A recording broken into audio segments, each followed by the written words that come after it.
بسم اللہ الرحمن الرحیم۔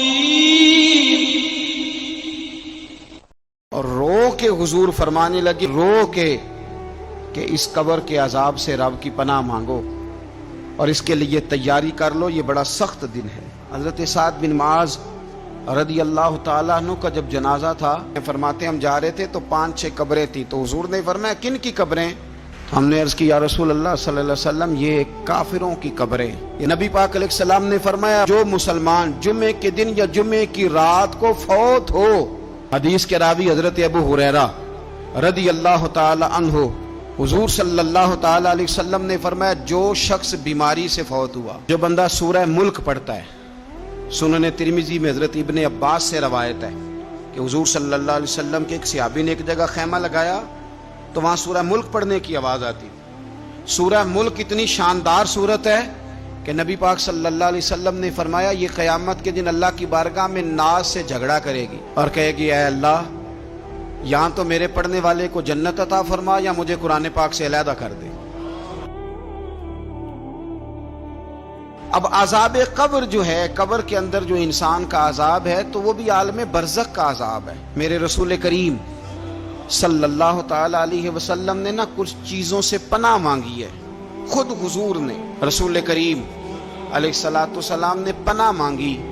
حضور فرمانے لگے اے اللہ مجھے کنجوسی سے، بخیلی سے پناہ عطا فرما، اور حضور نے باقاعدہ پناہ مانگی ہے کہ اے اللہ مجھے ارذل العمر ہونے سے پناہ میں رکھ، جب عمر اتنی زیادہ ہو جائے کہ وجود کے حصے کام کرنا چھوڑ جائے، اس سے پناہ مانگی۔ اور خود میرے نبی پاک علیہ السلام نے قبر کے عذاب سے پناہ مانگی۔ یہ تعلیم امت کے لیے کہ تم بھی پناہ مانگو عذاب قبر سے۔ قبر کا عذاب برحق ہے، قبر کے لیے تیاری کر کے رکھنا، اپنی قبر کو یاد رکھنا، مر جانے کو یاد رکھنا۔ حضرت سعد بن معاذ رضی اللہ تعالیٰ عنہ کا جب جنازہ تھا تو صحابہ کرام فرماتے ہیں حضور نے نماز جنازہ کی امامت فرمائی تو قبر کے تیار ہونے میں کچھ دیر تھی، تو رسول کریم صلی اللہ علیہ وسلم زمین پر بیٹھ گئے اور ایک لکڑی سے حضور زمین کریدنے لگے۔ ہم وہ انتظار تھے کہ اللہ کے رسول صلی اللہ علیہ وسلم سر مبارک اٹھائیں، ہمیں کو نصیحت کریں۔ فرماتے حضور نے سر اقدس اٹھایا تو حضور کی آنکھوں میں آنسو تھے، اور رو کے حضور فرمانے لگے، رو کے کہ اس قبر کے عذاب سے رب کی پناہ مانگو اور اس کے لیے تیاری کر لو، یہ بڑا سخت دن ہے۔ رو کے حضور نے فرمایا، رو کے۔ آج تو لوگ مذاق بناتے ہیں، کچھ فقیر صوفی درویش کہلانے والے بھی، وہ کہتے ہیں یہ جو مولوی بتا رہے ہیں نا قبر میں بچھو ہوں گے، سانپ ہوں گے، یہ تو مولوی اپنی قبر بتا رہا ہے، ہمارا اس سے کیا لینا دینا ہے۔ خدا سے ڈریں۔ وہ چیزیں جو احادیث مبارکہ میں آ گئیں، جس سے نبی پاک نے ہمیں ڈرایا، ہمیں سمجھایا، آپ اس تنبیہ کو، اس نصیحت کو آپ اس رنگ میں لیں گے کہ مذاق بنایا جائے گا دین کا، بجائے اس کے کہ اس سے ڈرا جائے۔ حضرت سیدنا براء بن عازب رضی اللہ تعالی عنہ ارشاد فرماتے ہیں کہ میں نے نبی پاک صلی اللہ تعالی علیہ وآلہ وسلم سے خود اس بات کو سنا ہے، خود رسول کریم صلی اللہ علیہ وسلم نے فرمایا۔ حضرت زید بن ثابت رضی اللہ تعالی عنہ بھی اس بات کے راوی ہیں، فرماتے ہم جا رہے تھے تو 5-6 قبریں تھیں، تو حضور نے فرمایا کن کی قبریں؟ ہم نے عرض کی یا رسول اللہ صلی اللہ علیہ وسلم یہ کافروں کی قبریں۔ یہ صحیح مسلم میں حدیث موجود ہے، کفار کی قبریں۔ تو اللہ کے رسول صلی اللہ علیہ وسلم فرمانے لگے، ذرا حدیث کے لفظوں پہ غور کرنا، حضور فرمانے لگے اگر مجھے ڈر نہ ہوتا کہ تم اپنے مردوں کو دفن کرنا چھوڑ دو گے، اگر مجھے اس بات کا ڈر نہ ہوتا کہ تم اپنے لوگوں کو، مرنے والوں کو قبروں میں دفن کرنا چھوڑ دو گے، اگر یہ مجھے ڈر نہ ہوتا تو میں سناتا کہ قبر کے اندر کس طرح عذاب ہوتا ہے، تمہیں دنیا میں رہ کے میں سناتا، پر ڈر ہے کہ کہیں تم اپنے مرنے والوں کو قبروں میں دفن کرنا چھوڑ ہی نہ دو، اس لیے میں تمہیں یہ بات نہیں بتاتا۔ اور میرے رسول کریم صلی اللہ تعالی علیہ وآلہ وسلم نے پھر ارشاد فرمایا، اپنے غلاموں کی طرف نظر فرمائی، یہ بات کہہ کے کہ اگر مجھے ڈر نہ ہوتا کہ تم دفن کرنا چھوڑ دو گے تو تمہیں میں سنا دیتا کہ قبر میں کیا عذاب ہوتا ہے۔ پھر حضور نے صحابہ سے فرمایا چلو بھائی دوزخ کے عذاب سے اللہ کی پناہ مانگو، تو سب کہنے لگے ہم دوزخ کے عذاب سے اللہ کی، صحابہ نے کہا ہم دوزخ کے عذاب سے اللہ کی پناہ مانگتے ہیں۔ پھر نبی پاک صلی اللہ تعالی علیہ وسلم نے ارشاد فرمایا تم سب کہو کہ ہم قبر کے عذاب سے اللہ کی پناہ مانگتے ہیں۔ تو صحابہ نے کہا ہم قبر کے عذاب سے اللہ کی پناہ مانگتے ہیں۔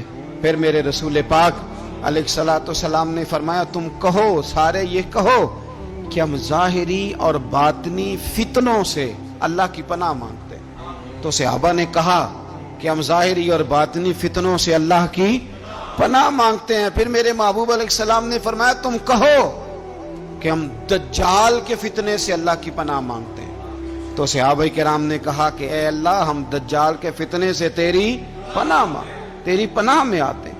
نبی پاک علیہ السلام نے یہ الفاظ کہہ کے یہ بات بتلا کے ہمیں سمجھا دیا، ہمیں قائل فرمایا محبوب نے۔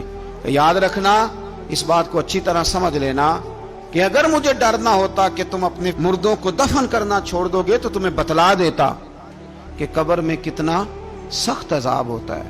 میرے عزیز، کچھ لوگ ایسے ہیں جن سے عذاب قبر ہوگا ہی نہیں۔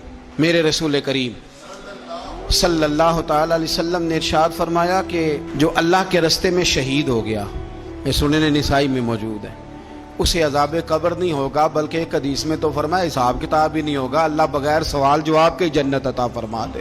کچھ لوگوں کو لوگوں کی بخشش پہ بھی مسئلہ ہی بنتا ہے کہ کوئی بخشا نہ جائے۔ اور ایک صاحب کہہ رہے تھے جی یہ کیا معاملہ ہے کہ جمعے کو بندہ مر گیا یا فلانا ہو گیا تو اس سے حساب کتاب نہیں ہوگا، اتنے بڑے جرم لوگوں نے اتنے پاپ، اور جمعے کو مر گیا تو بخشا جائے گا۔ تو میں نے کہا جرموں کا بھی اسے حساب اللہ لے لے گا، لیکن میاں حساب کتاب کی ڈیوٹی نہ اللہ کی ہے تو بہتر یہ ہے کہ اسی کے ہاتھ میں رہے، تو نہ اپنے ہاتھ میں لینے کی کوشش کر۔ سنن ترمذی کی حدیث۔ ہمیں پتہ نہیں کیا مصیبت ہے، ہمیں پتہ نہیں کیا مسئلہ ہے۔ ایک جنازے سے میں نکلا، آپ یقین کریں کبھی کبھی کلیجہ پھٹ جاتا ہے۔ میں ایک جنازے سے نکلا تو میرے ساتھ ایک بندہ جنازہ پڑھ کے نکلا تو کہنے لگا جی پیر صاحب دیکھیں آج کتنی دنیا آئی ہے، حالانکہ یہ بندہ اس طرح کا تھا، اس طرح کا تھا، اس طرح کا تھا۔ میں نے اسے کہا یار تجھے تو فکر ہی لگ گئی ہے کہیں جنت میں چلا ہی نہ جائے، تو اس طرح کرنا جنت کے دروازے کے سامنے کھڑے ہو جانا ڈنڈا لے کے کہ میں نے نہیں جانے دینا۔ شرم آنی چاہیے ہمیں۔ اللہ فرماتے ہیں جنت اتنی چوڑی ہے جتنے زمین و آسمان، اس کی چوڑائی زمین اور آسمان کے برابر ہے، تو ہم تو اپنے علاوہ کسی کو جانے نہیں دینا چاہتے جنت میں۔ اور بس کریں، جنت خدا کا فضل ہے، اور اللہ فرماتے ہیں میرا فضل میں جسے چاہتا ہوں عطا کرتا ہوں۔ یہ سنن ترمذی کی حدیث، اور اس کے راوی حضرت عبداللہ ابن عمر رضی اللہ تعالیٰ عنہ، نبی پاک علیہ السلام نے فرمایا جو مسلمان جمعے کے دن یا جمعے کی رات کو فوت ہو اس کو اللہ تعالیٰ قبر کی آزمائش سے محفوظ رکھتا ہے۔ جو جمعے کی رات فوت ہو جائے یا جمعے والے، یعنی جمعے رات اور جمعے کی درمیانی رات چلا جائے یا جمعے والے، تو اللہ اسے عذاب قبر سے۔ تو میرے عزیز، جو بندہ شہید ہو اس سے عذاب قبر نہیں ہوتا، جو آدمی جمعے کے دن یا جمعے کی رات چلا جائے اسے بھی عذاب قبر نہیں ہوتا۔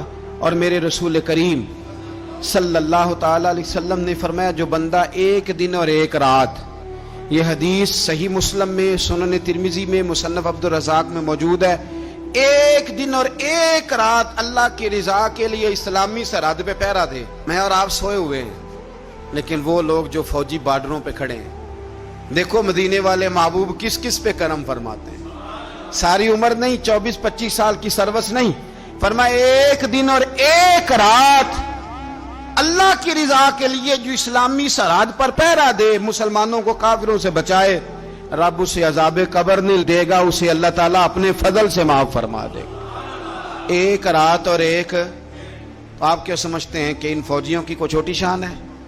ان کا کوئی چھوٹا مرتبہ ہے؟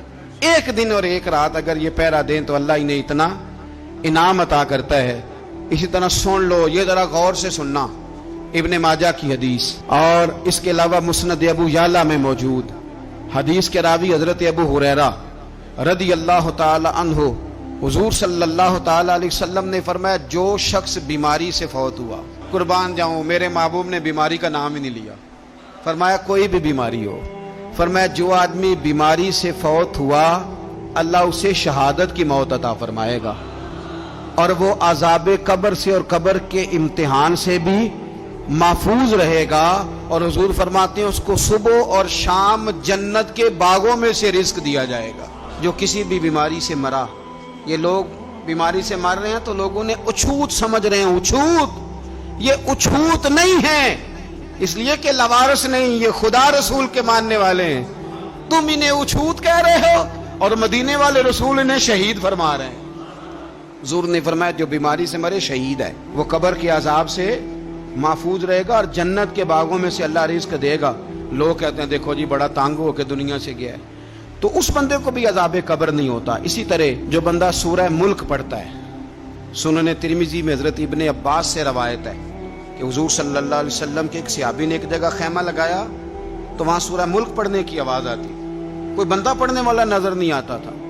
جب حضور کی بارگاہ میں عرض کیا تو فرمایا وہاں قبر تھی اور قبر کے اندر بیٹھ کے میرا صحابی سورہ ملک کی تلاوت کر رہا.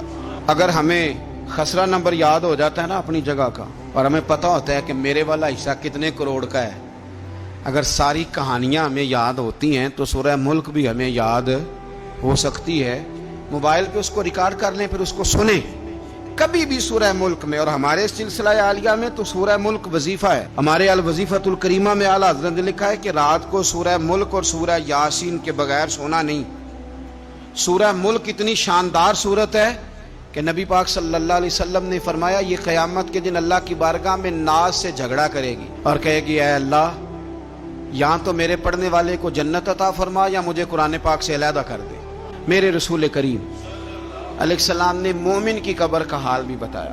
سنن ترمذی میں صحیح ابن حبان میں حضرت ابو ہریرہ رضی اللہ تعالیٰ عنہ بیان کرتے ہیں کہ حضور صلی اللہ علیہ وسلم نے فرمایا جب میت کو قبر میں رکھا جاتا ہے تو اس کے پاس سیاہ رنگ والے اور نیلی آنکھوں والے 2 فرشتے آتے ہیں اور اس کو اٹھا کے بٹھاتے ہیں.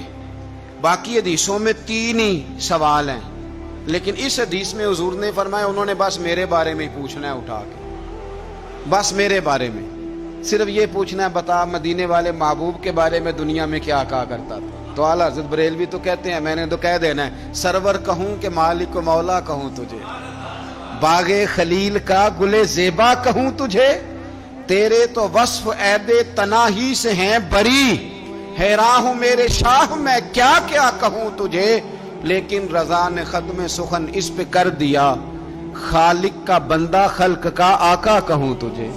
اور پیر میر علی شاہ صاحب کہتے ہیں میں نے وہاں یہ کہنا ہے کہ مکھ چند بدر شاہ شانی ہے تے متھ چمک دی لاٹ نورانی ہے، کالی زلف تے اکھ مستانی ہے، مخمور اکھی ہیں مد بری.